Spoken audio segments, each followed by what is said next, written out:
파나마 운하에 인접한 아스파노르의 등대수가 어느 날 갑자기 행방을 감추었다. 사람들은 등대수가 폭풍 우에 휘말렸을 것으로 추측하였다. 등대지기를 채용하는 일은 파나마 주재 미국 영사관의 소관이었다. 무인 고도의 누구도 원하지 않는 그 직업을 채용하기란 여간 어려운 일이 아니었다. 다행스럽게도 바로 그날 후보자 한 사람이 나타났다. 70고령의 백발 노인인데다 첫 인상이 몹시 침착하고 성실해 보였다. 노인은 영사와의 면담을 통해 자신은 폴란드 사람이며 평생 방랑자로 살아왔노라 말했다. 걱정으로 이어진 영사의 질문에 이제 말년은 이곳에 머물고 싶다고 대답하였다. 전쟁을 겪었으며 하루 100리를 걸을 만큼 튼튼함도 주장하였다. 또 포경선에서 3년이나 바다와 싸웠던 것도 말하였다. 그리고 노인은 빛바랜 직업 속에서 구깃한 훈장과 표창장을 보여주었다. 그날 밤부터 이 무인 고도의 암벽에 세워놓은 등대에서는 스반빈스키 노인의 등대불이 칠흑바다를 향해 잔연히 빛나기 시작했다. 노인은 망대에 올라 파도치는 바다를 멀리 굽어보며 지난날의 잡념을 잊고 제일에 충실하려 노력하였다. 돌이켜보면 70평생 파란 곡절이었다. 산에서 바다에서 들에서 또 전쟁터에서 몇십 번 죽을 고비를 겪으며 수없는 풍상 속에 파손당한 대양의 위력편주와 같은 삶을 살았기 때문이다.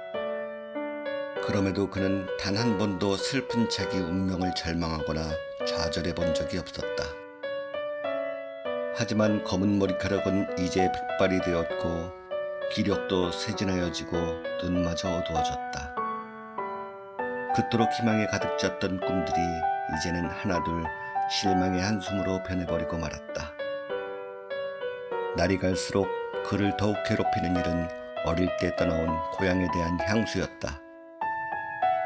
제비를 보거나 참새를 보거나 혹은 산을 보거나 슬픈 음악을 듣거나 이 밖에 노인이 가진 욕망이란 아무것도 없었다. 세월은 흘렀다. 뱃사람들의 말에 의하면 파도가 심한 밤이면 캄캄한 바닷속에서 뭔가 그들의 이름을 부르는 소리가 들린다고 한다. 그 말이 사실이라면 늙은 사람에게 있어서는 밤보다 더 어둡고 바다보다 더 신비한 그 무엇이 바로 노인을 부르고 있었는지도 모른다. 등대는 노인에게 있어 거의 무덤이나 다를 바 없었다. 이 세상에서 등대지기만큼 고독한 직업도 없을 것이다. 그럼에도 노인은 등대를 아끼며 바위섬을 사랑하며 갈매기를 아꼈다. 뿐만 아니라 바다를 그 무엇보다 사랑했다. 누구도 말을 건네지 않아도 자연에게서 그가 하고 싶은 모든 말을 할 수 있는 즐거움을 발견했기 때문일까? 노인이 유일하게 육지로 나올 수 있는 것은 일요일의 2-3시간 뿐이었다. 은재 단추가 달린 등대수 유니폼으로 갈아입고 십자 훈장을 달았다. 교회당에 들어서면 사람들은 그를 보며 말했다. 이번에 새로운 등대수는 정말 훌륭한 노인이야. 그럴 때마다 노인은 몸을 으쓱하며 백발을 들어올렸다. 그러나 예배가 끝나면 노인은 유럽의 소식을 알려고 신문 몇 장만을 사가지고 섬으로 곧장 들어와 버렸다. 죽지가 싫어서다. 비록 나고 자란 고향과는 수만리 떨어져 있지만 고향 생각만은 간절했다. 수주일에 한 번씩 오는 연락선을 통해 신문을 받고 일용품도 받았으나 날이 갈수록 노인은 등대 아래로 내려가지를 않았다. 그리하여 이제는 누구도 등대지기를 본 사람이 없어졌다. 다만 그가 살아있다는 증거는 섬까지 날라다 준 음식이 없다는 것과 밤이면 등대불이 환해진다는 것뿐이었다. 노인은 날이 갈수록 인간다운 인간에 대한 관심이나 흥미를 차차 이뤄가고 있었다. 어쩌면 그는 인간으로서 존재하는 것이 아니라 자기를 에워싼 자연과 점점 동화되어 가고 있었는지도 모른다. 그러나 때로 의식을 찾을 때가 있었다. 어느 날 연락선이 바위섬을 다녀간 뒤, 그것도 한두 시간이 지나고 나서 노인은 물건을 가지러 바닷가로 내려갔다. 짐꾸러미 속에 미국 우표가 붙은 소포 꾸러미가 있었다. 스판빈스키 귀하.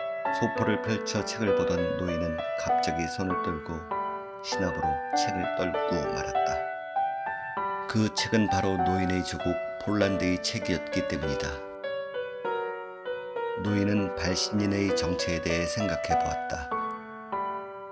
등대수로 취직한 지 얼마 안 되었을 무렵 신문에서 미국 뉴욕에 폴란드 협회가 조직된다는 보도를 본 적이 있었다. 그때 노인은 부랴부랴 그가 탄 월급의 절반을 그 협회에 기부한 적이 있었다.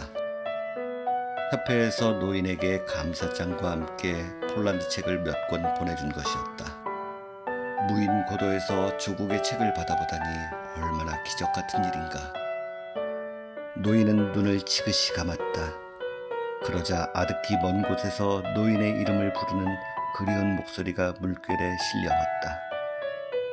눈을 뜨면 그 소리가 산산이 부서질 것 같아 노인은 그냥 눈을 감은 채 앉아있기만 했다.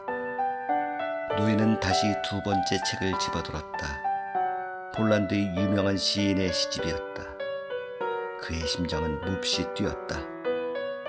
스페인 전쟁 이후 그는 미국에 건너와 갖은 고생하느라 한 사람의 폴란드인도 만나지 못하였거니와 폴란드 책은 구경도 하지 못하였다. 노인은 그 시를 이해하려는 듯 천천히 소리 높여 읽기 시작했다. 오, 그 옛날 그때 나의 사랑하는 고향 리스토바여, 그대의 거룩한 모습 어찌 황금엔들 비할 수 있을손가. 글자가 눈물에 가려 잘 보이지 않았다. 아, 거룩한 여신이여, 나를 그 영원한 고향 조국의 품으로 돌아갈 수 있도록 도와주소서. 노인은 흐느껴 울며 모래사장에 엎드렸다. 치솟는 감정을 더 이상 견뎌내기가 어려웠기 때문이다. 노인은 모래사장에 엎드린 채 움직일 줄을 몰랐다. 바다 위를 날던 갈매기들도 노인의 모습이 이상하다는 듯이 그 주위를 에워쌌다. 자, 이제는 나를 데려가 주오. 저 우거진 숲을 언덕으로, 저 푸른 초장으로, 고향 그리운 나의 영혼을. 시집에 적힌 글자는 노을빛 속에 묻히고 말았다. 노인은 바위 위에 머리를 기댄 채 조용히 눈을 감았다. 그러자 그의 영혼은 오색 구름을 타고 그리운 고향으로 달려가고 있었다. 숲이 보이고 맑은 시내가 보이고 옛 산과 들이 옛날 그대로 보이고. 밤이 왔다. 등대불이 비춰야 할 시간이었다. 하지만 노인은 지금 고향에 있는 중이다. 창마다 불빛이 환해오는 집들, 나지막한 산, 물방앗간, 개구리 소리, 주막에서 떠드는 소리, 노랫소리, 첼로 소리가 고요한 밤의 정적을 허물며 들려왔다. 밤이 깊어지며 모든 집들의 창문에 불이 꺼지고 새벽 먼동이 트며 닭울음 소리가 들려왔다. 영감님, 정신 차리세요. 왜 이러고 있어요, 네? 노인은 놀라 눈을 뜨니 자기 앞에 사람이 보였다.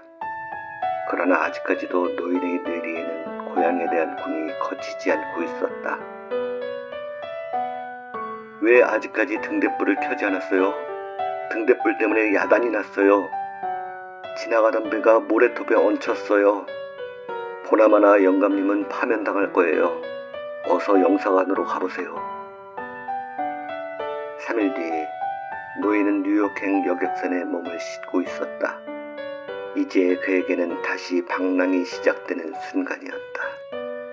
노인의 얼굴은 요 며칠 사이에 몰라보게 수척해졌다. 그럼에도 노인은 가슴에 모국어로 된 시집을 꼭 껴안고 있었다. 뺏기지 않을까, 행여 잃어버리지 않을까 가슴 조이며 모국어로 쓰여진 시집을